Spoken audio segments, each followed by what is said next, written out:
Welcome back to Who Pears, the mini-series about pears and all their delicious varieties. Today, we'll look at the Asian pear.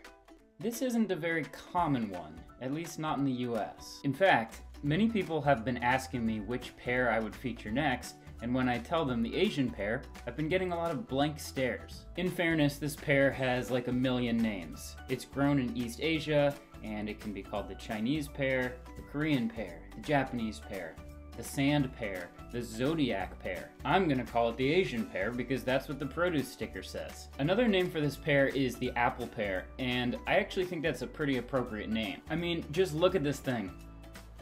It's round, it's crisp, and it can last for weeks in a cold, dry place.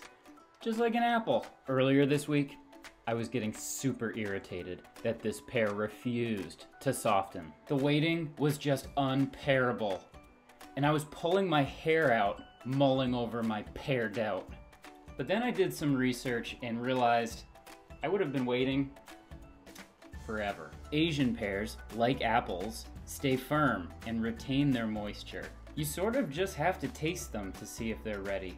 But if you look closely, you might also notice their skin start to turn from brown to a slight yellow. That means they're ripe. That's a really unique but yummy pear. It's way juicier than I would have ever guessed. It's a pretty thick, tough skin, so you might want to peel it off. But yeah, again, this is very similar to an apple. It's pretty dense, it's got high water content, but it is surprisingly juicy once you bite into it. The Asian pear isn't exactly recommended for like baking into a pie, but it is great for snacking or eating raw, sliced on a salad.